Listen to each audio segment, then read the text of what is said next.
Bismillahirrahmanirrahim. Assalamualaikum warahmatullahi wabarakatuh. Alhamdulillahirrabbilalamin. Allahumma salli ala Sayyidina Muhammadin wa ala alihi wa sahbihi wa salim azmain. Alhamdulillah, kami dari Yayasan Rubatul Khairat Kota Ternate di bawah pimpinan Al-Habib Abdurrahman bin Kamil As-Sagaf. Sementara ini kami lagi membangun gedung pondok pesantren Rubatul Khairat Madrasah Al-Ulya yang sementara dibangun, ya. Gedung lantai 3. Kami sangat membutuhkan dana infak dan sedekah dari jamaah bapak-bapak dan ibu-ibu. Bagi yang mau berinfak untuk melanjutkan pembangunan gedung pondok pesantren, bisa ditransfer di rekening Bank Syariah Indonesia atas nama Yayasan Rubatul Khairat. Nomor rekening 723563956. Terima kasih.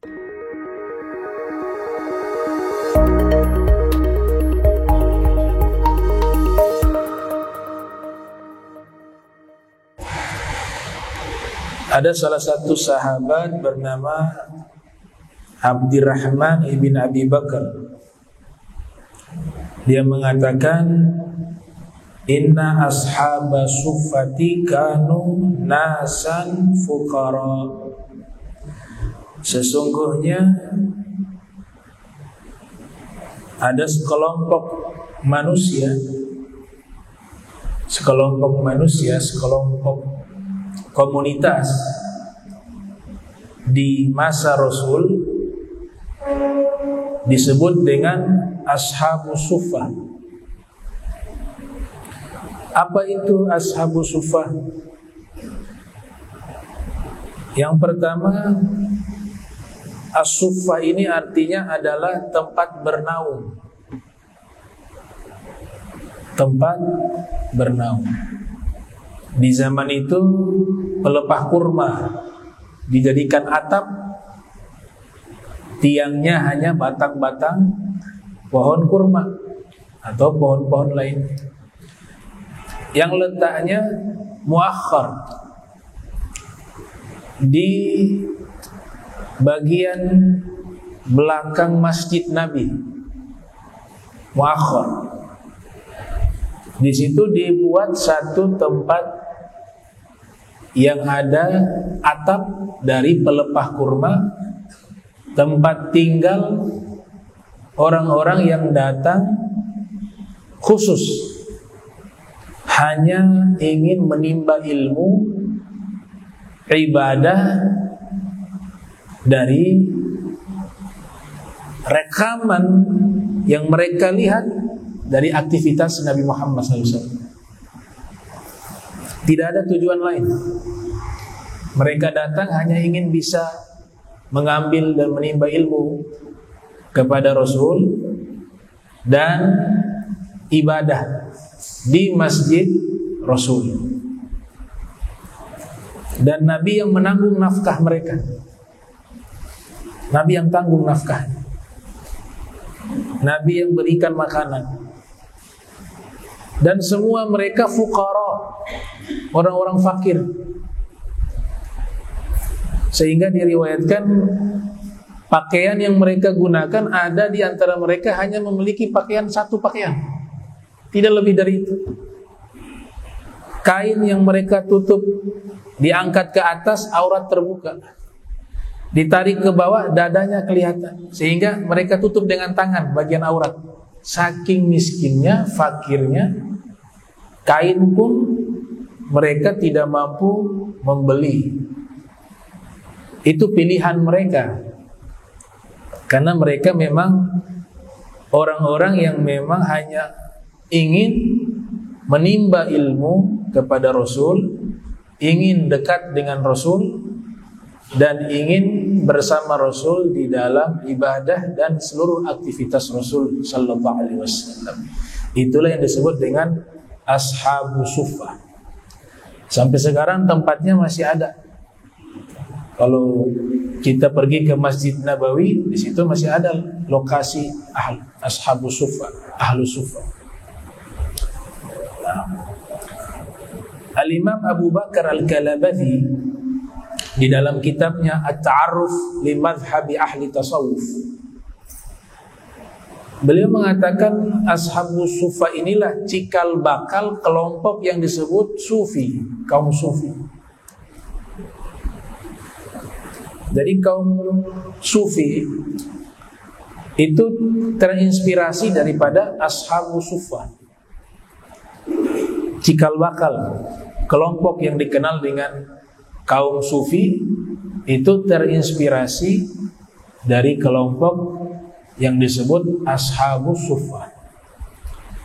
Konsep mereka sederhana, fafirru ilallah. Mereka itu hanya lari menuju kepada Allah, tidak kepada yang lain. Fafirru ilallah. Abu Hurairah mengatakan, qad ra'aitu sab'ina min ashabis suffah.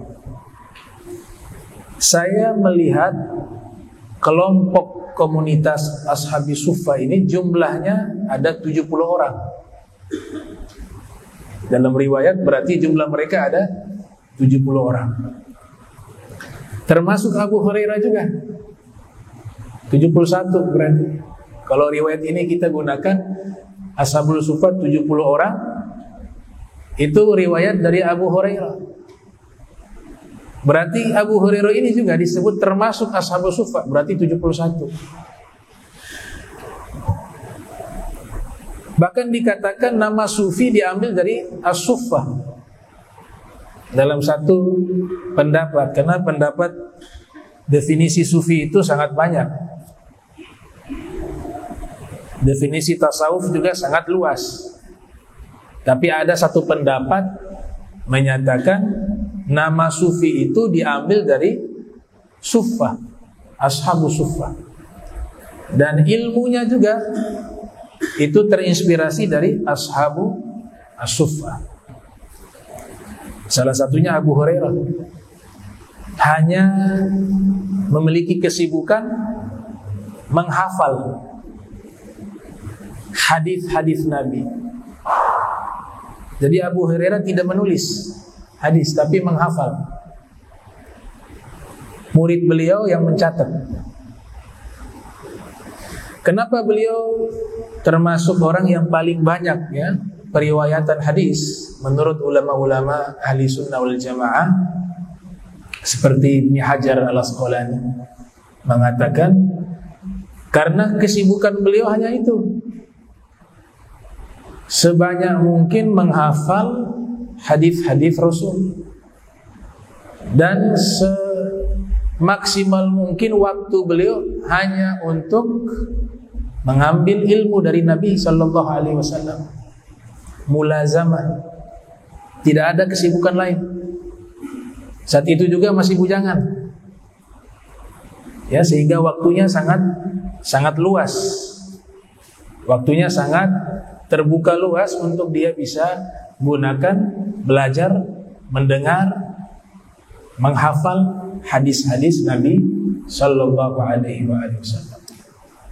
Nah, orang pertama yang dinyatakan diberikan gelar sebagai sufi itu mulai muncul pada abad pertama.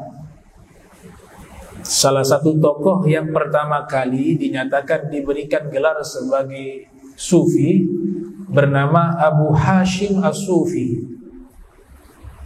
Beliau wafat di tahun lahirnya Imam Syafi'i.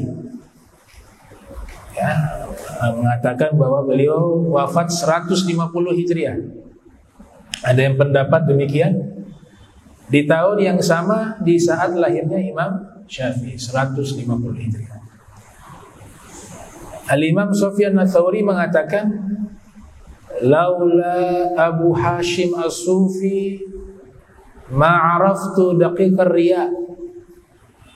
Jikalau tidak ada Abu Hashim As-Sufi, saya tidak bisa mengetahui halusnya riya di dalam hati.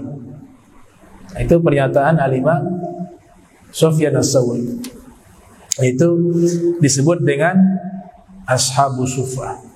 Mereka kadang tidak makan satu hari karena jatah makanan mereka itu mereka bergantung kepada Nabi. Ya memang juga untuk apa? Tirakat sebenarnya. Kalau Nabi mau minta kepada Allah makanan setiap hari bisa ada. Tapi Nabi juga mentarbiyah mereka. Tirakat agar rajin puasa. Agar syahwat itu melemah dengan banyaknya puasa. Maka kadang sehari tidak makan, 2 hari tidak makan.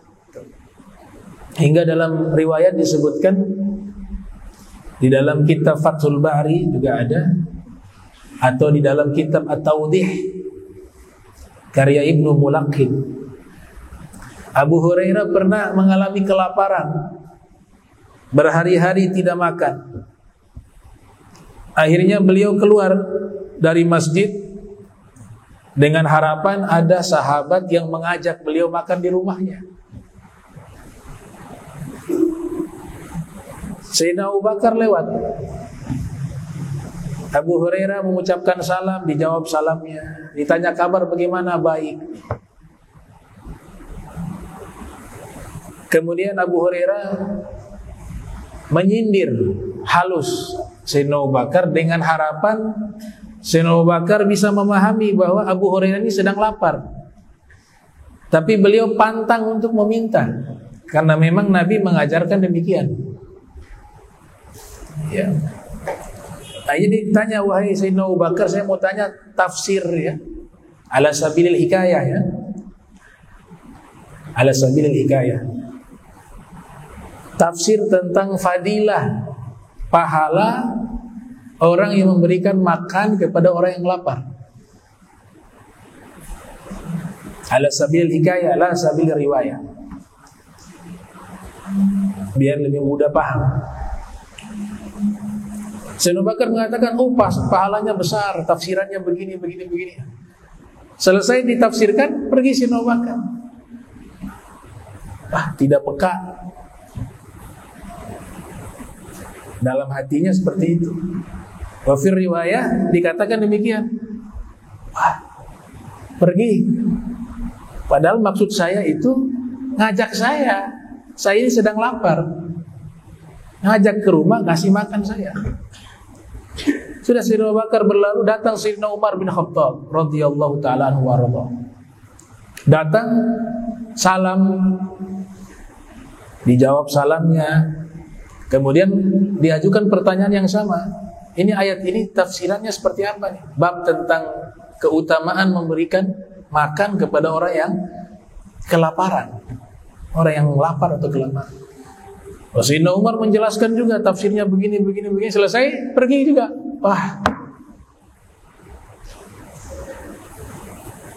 Tiba datang orang ketiga, Nabi Muhammad sallallahu alaihi wasallam. Saya baru sebut Nabi Muhammad, salawat yang keras dong. Biar jangan masuk kepada hadis orang kikir. Jangan malu, salawat itu riya dapat pahala. Kalau amalan lain gak boleh.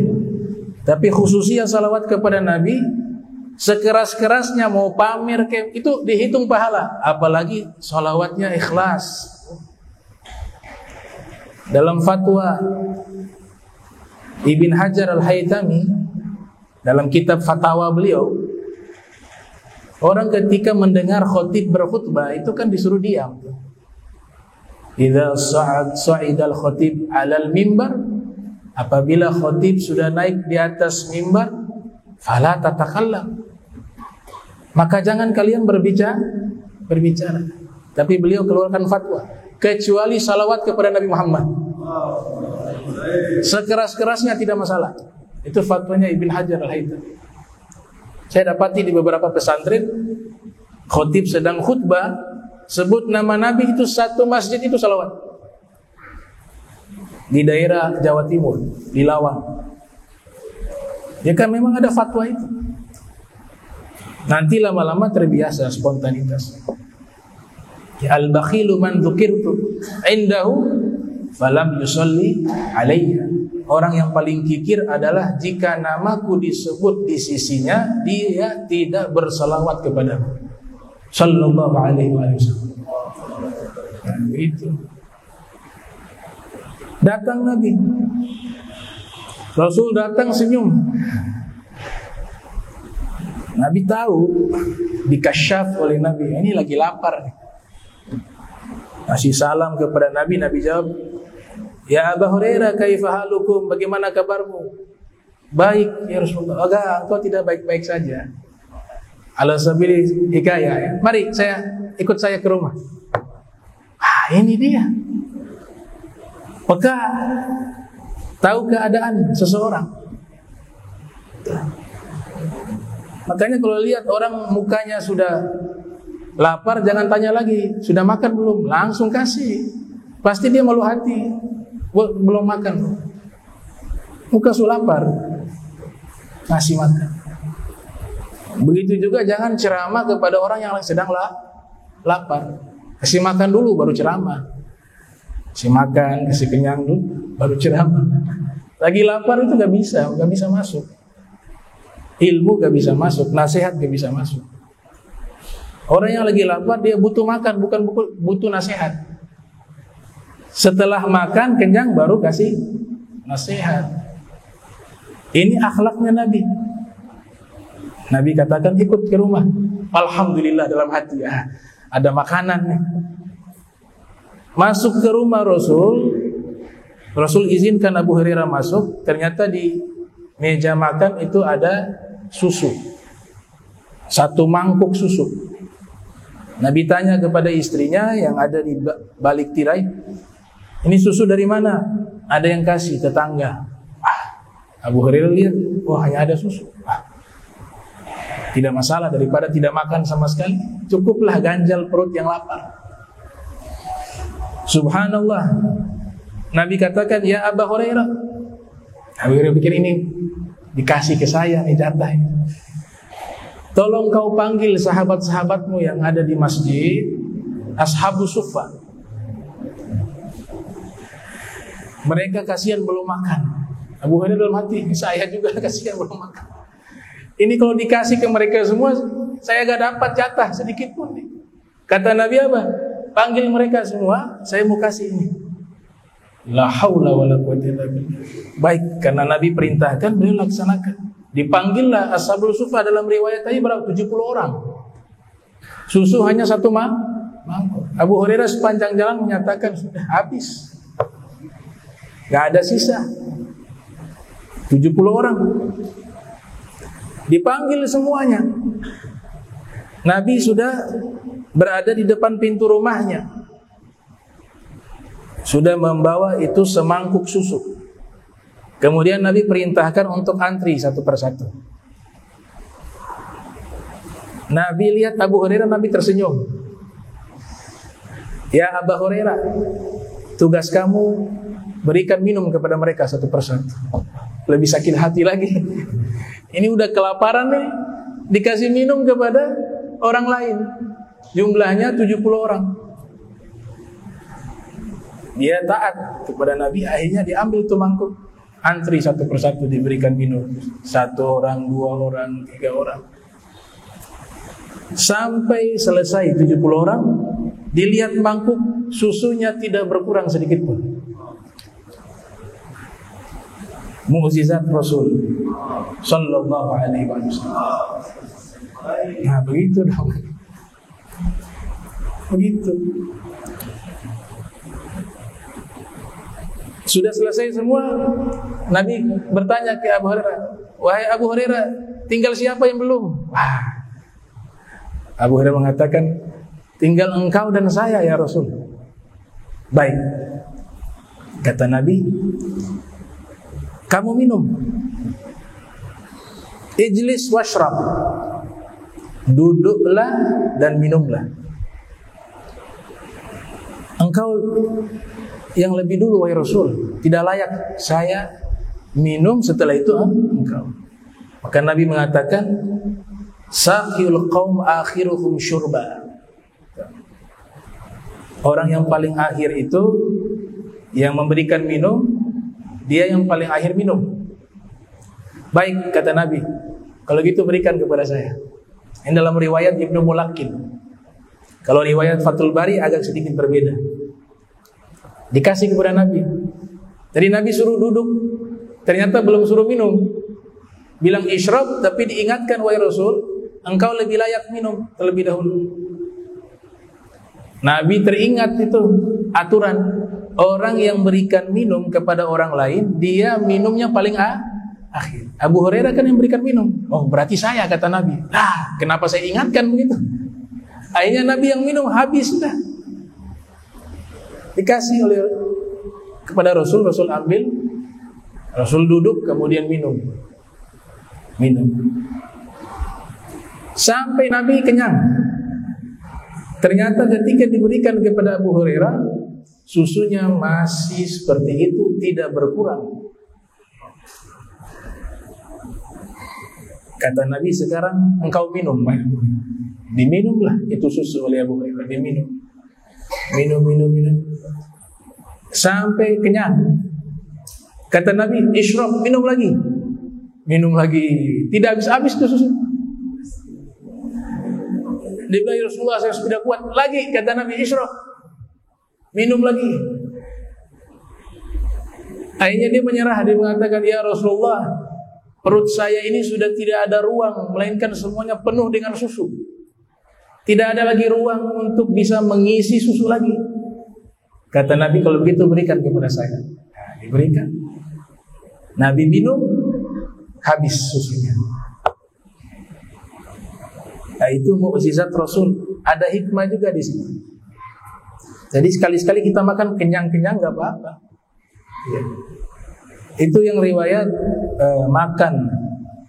Ya, makan ketika lapar, berhenti sebelum kenyang. Ada ulama hadis mengatakan hadza laisa min qaulin nabi. Ini bukan hadis Rasul, tapi ucapan seorang dokter terkenal di zaman itu. Kalau tidak salah namanya Al-Haris. Al-Imam Suyuti juga menjelaskan dalam kitab Tadribur Rawi. Ya, kita kalau makan sebelum kenyang berhenti, waduh, repot. Yang dilarang itu kekenyangan, ya. Kekenyangan. Dalilnya apa? Nabi suruh minum susu sampai kenyang. Itu dalil bahwa boleh kita makan kenyang, minum juga kenyang. Yang dilarang israf. Wa kulu washrabu wala tusrifu. Ayat Al-Quran, silakan makanlah kalian, minumlah kalian, tapi jangan berlebih. Yang berlebihan ini yang dilarang. Tapi kalau kenyang bukan berlebihan, kekenyangan berlebihan. Kekenyangan. Kecuali dokter sudah menyatakan bahwa secara medis kau kalau makan kenyang potensi penyakit. Tapi kalau kau berhenti makan sebelum kenyang, kamu sehat. Itu perkara yang berbeda lagi. Nah, itu ashabu suffah. Ashabu suffah.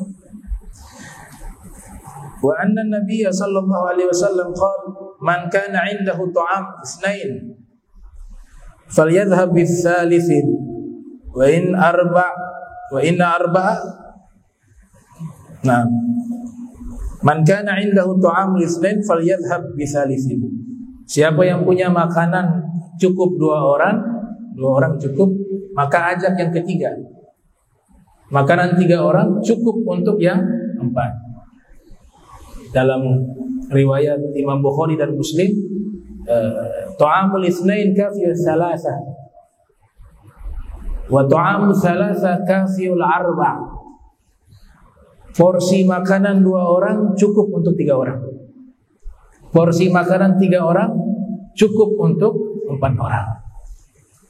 Hikmahnya apa? Kita diajarkan sering berbagi makanan khususnya kepada kaum du'afa. kasih makan, pahalanya besar. Ya. Yang haram itu minta traktir. Minta traktir itu haram.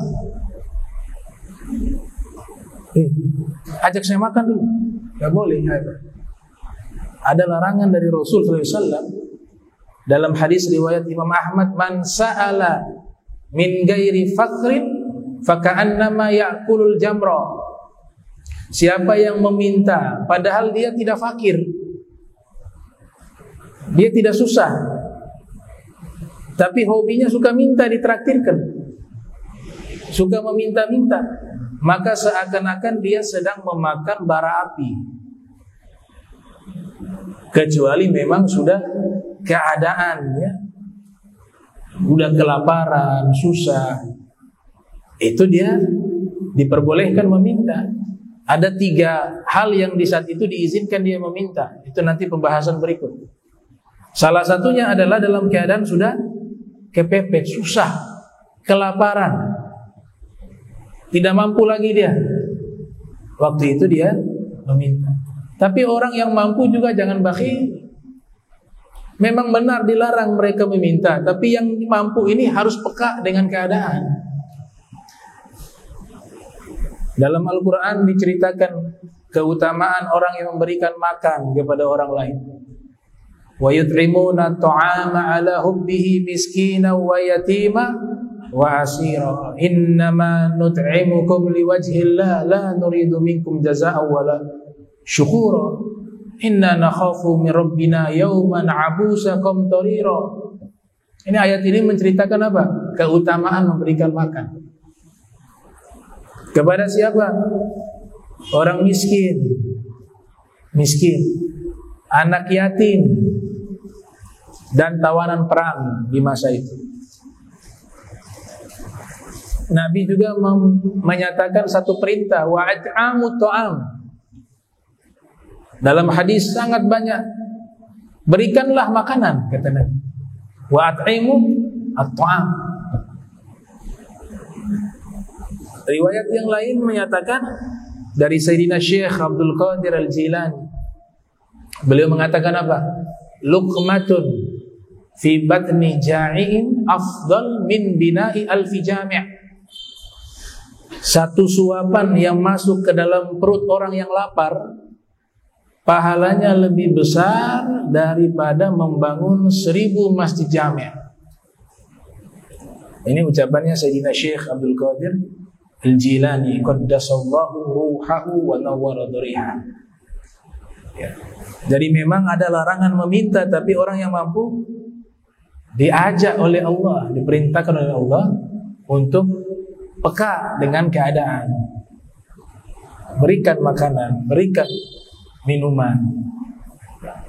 Itu yang disebut dengan ayyul islami khairun.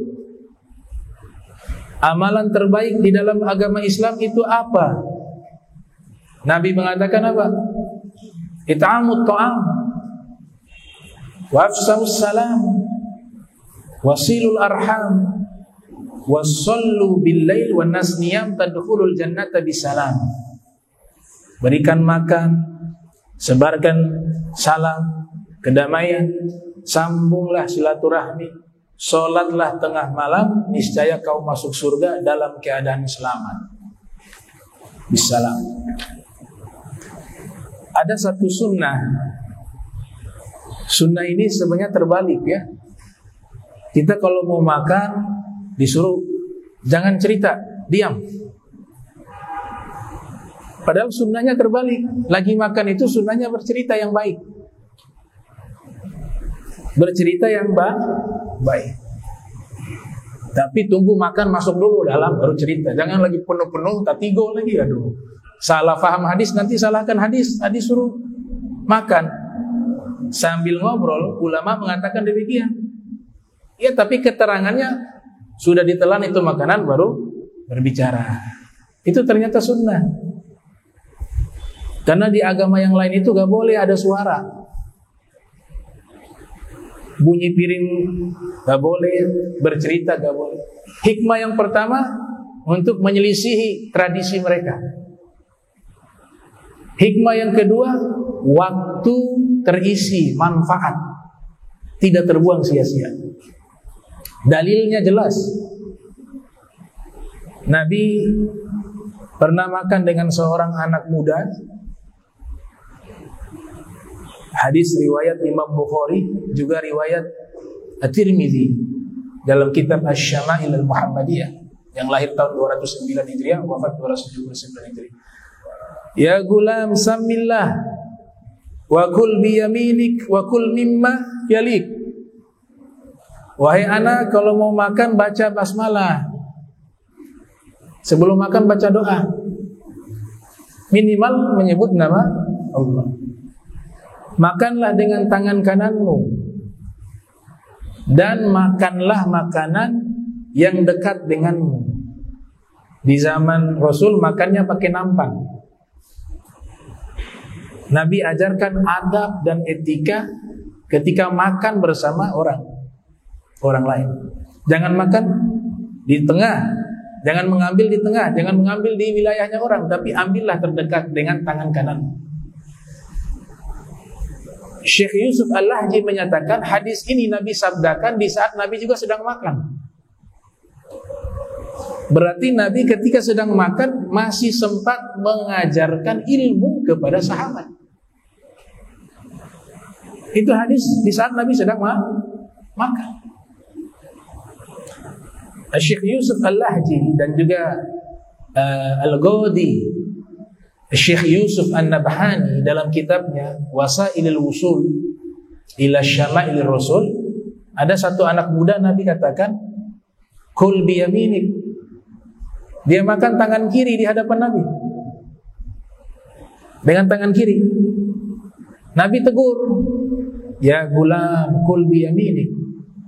Wahai anak, makan dengan tangan kanan. Makanlah dengan tangan kanan. Ternyata dia tidak terima nasihat Rasul. Dia mengatakan apa? Tangan kanan saya sedang sakit, padahal sehat. Tapi apa? Tidak mau menerima nasihatnya Rasul. Ketika dia menyatakan tangan kanan saya sakit, saat itu tangannya lumpuh. Saat itu juga lumpuh. Ucapan Nabi demikian itu di saat makan, sedang makan. Nabi sempat untuk mendidik. Hadis berikut riwayat Imam Muslim yang lahir 204 Hijriah, wafat 261 Hijriah. Sahabat bernama Jabir bin Abdullah. Nabi ajak ia makan di rumahnya Nabi. Kemudian Nabi bertanya kepada istrinya yang ada di rumah, ada makanan? Maka dijawab oleh istri, tidak ada ya Rasul, hanya ada khullun, cuka. Al-Imam Laits ibn Sa'ad al-Misri, seorang ulama dan pedagang, ulama besar Mesir dan seorang pedagang. Beliau mengatakan dalam Kamus Al-Muhit, juga ada Imam Fairuz Abadi, bahwa yang dimaksud cuka di zaman Rasul itu bahannya itu kemungkinan besar terbuat dari buah apel atau anggur. Makanya khomar itu kan yang dipahami di dalam literasi kitab-kitab fikih adalah yang terbuat dari anggur kebanyakan, aglabiyah. Al-khamru idza takhallalat bi nafsiha. Khamar ketika berubah menjadi cuka maka jadi suci. Berarti khamar ini kan kebanyakannya terbuat dari anggur. Berubah menjadi cuka. Bukan cuka yang kita miliki saat ini. Itu dijadikan lauk oleh Rasul, cuka yang terbuat dari anggur atau dari apel. Itu pernyataan Imam Laits ibn Sa'ad. Jadi yang ada hanya cuka. Kata Nabi, ya sudah, tidak masalah. Rasul tidak pernah mencela makanan seumur hidup.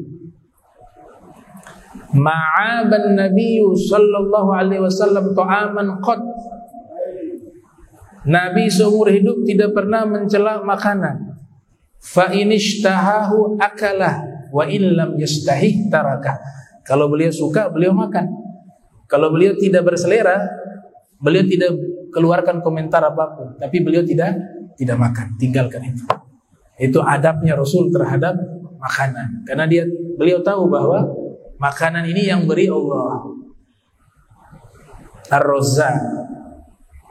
Ya ibadi, wahai hamba-hambaku, mintalah makan kepadaku dalam hadis qudsi.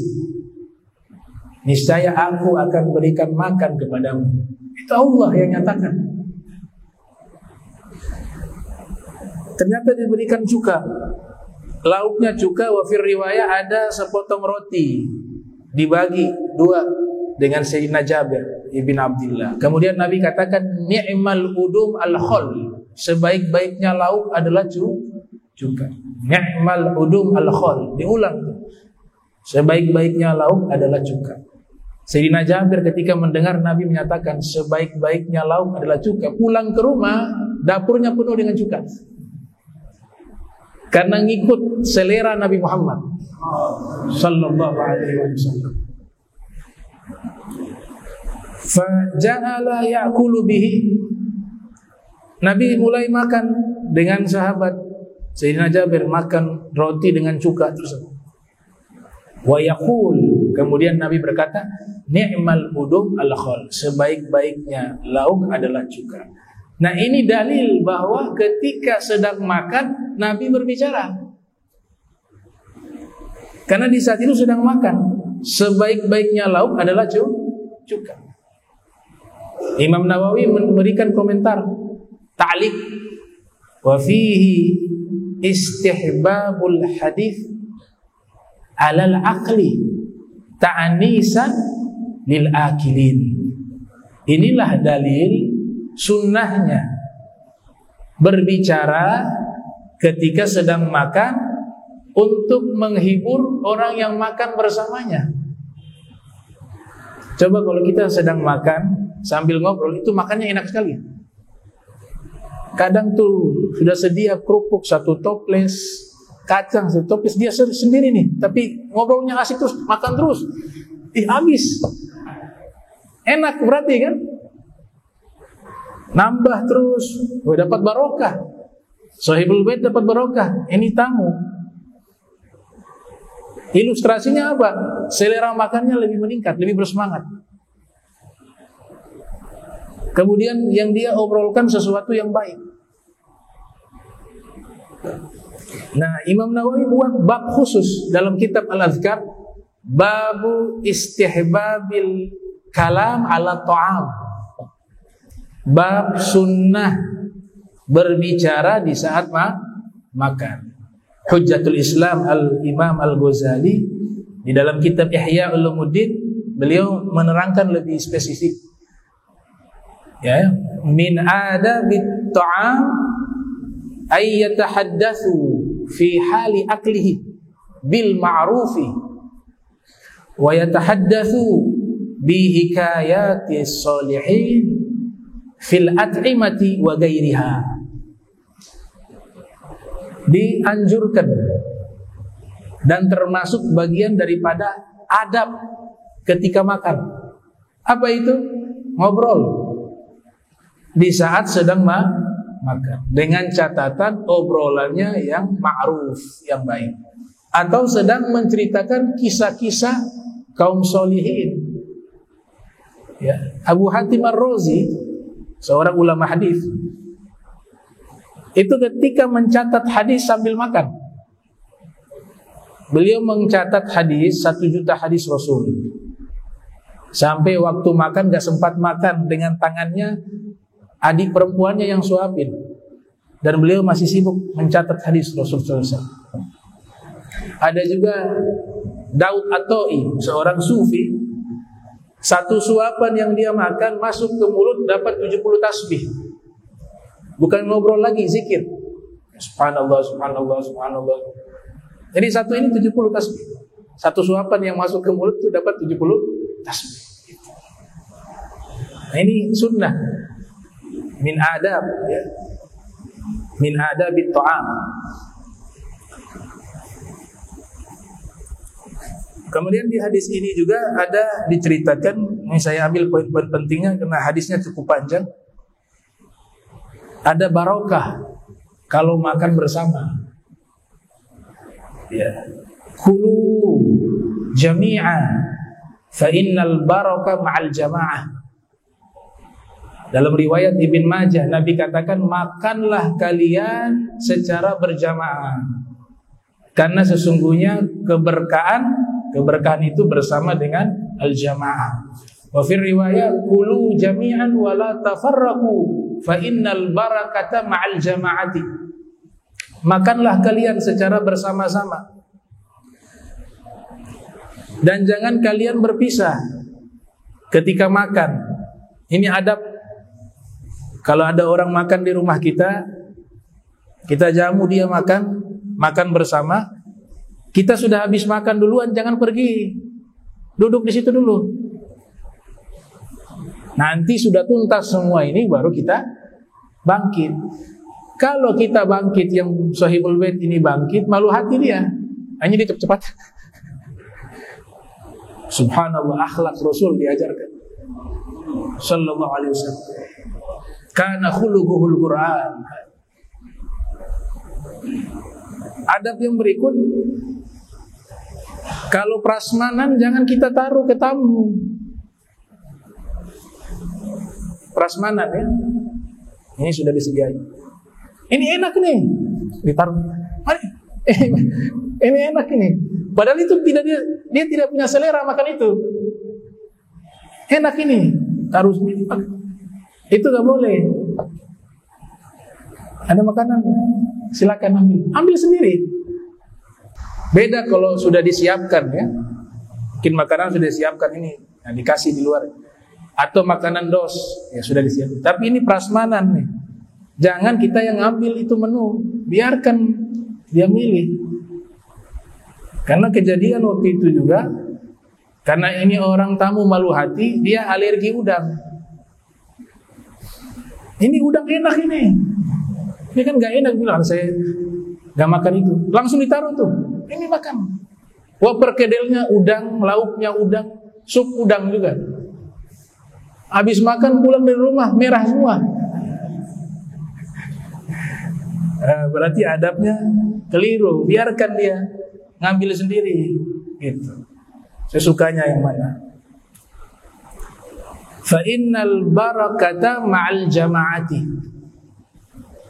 Wa fi riwayah Abi Daud, al barakatu tanzilu wasata ta'am. Al barakatu tanzilu wasata ta'am. Fakulu ala hafataihi wa la takulu ala wasatihi, atau kama qala Rasul SAW. Nabi katakan keberkahan itu turun di tengah-tengah makanan. Tengah-tengah. Maka kalau makan jangan ambil di bagian tengah. Bagian samping dulu. Kalau kita ambil duluan yang tengah, berkahnya hilang. Tapi kalau kita ambil dari samping, berkahnya tetap ada tuh, karena berkahnya posisinya di tengah. Nanti sudah selesai yang samping-samping, sisa yang tengah baru makan yang tengah. Serinci itu diajarkan oleh Rasul sallallahu alaihi wasallam. Dan jangan makan bagian tengahnya, kata Nabi. Bagian akhir tengah. Nah, berkah terbesar makanan itu letaknya bagian akhir. Makanya Nabi tidak sia-siakan sampai jari diisap, sunnah ada. Nabi kalau makan ada sisa makanan di jari diisap. Ternyata rahasianya sudah terungkap di zaman kita secara medis. Di jari-jari kita ada enzim khusus yang jika kita isap makanan yang menempel di jari kita, enzim yang di jari ini masuk ke dalam mulut, membantu proses pencernaan lebih lancar, lebih sehat. Sallu ala nabi. Allah. Diisap. Bukan jorok, itu sunnah. Itu ilmu. Kenapa Nabi mengisap makanan sisa di jari-jarinya? Ini akhir makanan nih. Kan yang itu sudah selesai. Yang sisa ini Nabi tidak biarkan sebutir pun lepas dari jarinya. Beliau isap semuanya. Karena bagian akhir itulah puncak dari keberkahan di dalam makanan. Ini kalau kita praktek, insya Allah sehat. Ada satu buku judulnya Muhammad is my doctor. Muhammad adalah dokterku. Dikatakan di buku itu, cukup kita ikut pola hidup Nabi Muhammad sallallahu alaihi wasallam, itu menjadi obat yang secara alami, tidak butuh obat yang lain. Kalau ikut pola hidupnya Rasul Muhammad sallallahu alaihi wasallam. Saya berasa jarang salawat begini, kan enak kan? Kita biasa ngaji kan diam. Dia punya sir min asrar salawat itu luar biasa. Kemudian terakhir di sini diceritakan ada keramat daripada Sayyidina Abu Bakar Siddiq. Sayyidina Abu Bakar Siddiq tamu makanan kurang, ternyata dilihat itu makanan muncul terus, tidak habis-habis. Dijamu lagi tamu, muncul lagi makanan. Padahal sahabat Sayyidina Abu Bakar Siddiq ini mengithbat adanya keramat para wali. Ya.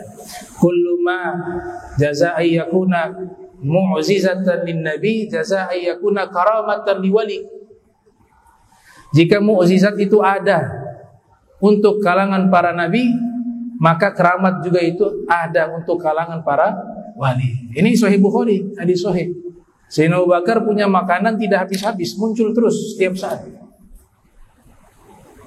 Wala bithu fi kahfihim 300 sinina wazdadu 9. Ashabul Kahfi bukan nabi, bukan rasul, tapi para aulia. Allah kasih keramat tidur 300 tahun lebih. 300 tahun tambah 9. Itu kalau ilmu nahu harusnya kan 300 ya, sana. Di situ sinina. Karena berkaitan asbabun nuzul. Ayat ini ketika turun, mereka tanya kepada Nabi, yang dimaksud 300 itu 300 bulan. Ashabul Kahfi itu tidur 300 bulan. Nabi diam sesaat, Allah turunkan jawaban, sinina, bukan bulan, tapi bertahun-tahun atau tahun, 300 tahun. Makanya dia kalau dicocokkan dengan ilmu nahu itu harusnya bentuk mufrad. Ya, karena jumlah ratusan setelahnya itu mufrad. Itu keramat. Dalil juga yang kedua, Asif bin Barakhaya memindahkan singgasana Ratu Balqis, itu juga keramat. Wa qala ifritun minal jin ana atika bihi qabla an taguma min maqamik. Kemudian Asif mengatakan, atika bihi qabla ayyartadda ilaika tarfu. Kalau saya pindahkan singgasana itu dari Yaman pindah ke Palestina, ke Baitul Maqdis, sebelum kau kedipkan mata, wahai Nabi Sulaiman sudah pindah. Ini yang pindahkan bukan Nabi, bukan Rasul, seorang ahli ilmu, seorang wali min awliyaillah. Itu dalil di dalam Al-Quran. Yang ketiga, Sayyidah Maryam makanannya ada terus di dalam mihrab yang sudah terkunci dari luar. Wa kullama dakhala 'alaiha Zakaria al-mihrab wajada 'indaha rizqa qala ya Maryamu anna laki hadha qalat huwa min 'indillah innallaha yarzuqu man yasha'u bighairi hisab. Ada makanan di dalam. Itu keramat para wali. Ya, yang keempat ini Keutamaan menjamu tamu. Kalau ada tamu datang itu harus senang. Harus senang. Coba lihat Nabi Ibrahim itu tamunya datang tengah malam. Dalam Al-Quran, hal ataka hadithu dhaifi Ibrahim al-mukramin. Malaikat menyamar jadi tamu. Tengah malam datang. Sempat-sempat Nabi Ibrahim menyediakan apa? Sapi panggang. Dan di situ tulus dia lakukan, tidak ada kesumpekan. Tulus. Karena tahu hakikat. Nabi kaitkan menjamu tamu, memuliakan tamu dengan apa? Kaitannya dengan iman kepada Allah dan hari kiamat. Man kana yu'minu billahi wal yawmil akhir falyukrim dhaifa. Siapa yang beriman kepada Allah dan hari akhir, hendaklah dia memuliakan tamunya. Tamu datang bawa rizki. Rizkinya tambah kepada kita tanpa mengurangi rizki tamu tersebut. Ad-dhaifu ya'ti birizqihi wa yartahilu bi dhunubil qaumi wa yumahhisu anhum dhunubah.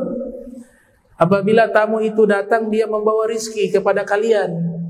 Kemudian kalau dia kembali pulang ke rumahnya, dia keluar dari rumah kita, dosa-dosa kita dibawa olehnya. Artinya dibawa, terhapuskan. Dia bawa terhapus. Kemudian semua kesalahan kita diampuni oleh Allah Subhanahu wa taala dengan sebab datangnya tamu. Tapi tamu juga tahu diri, kan?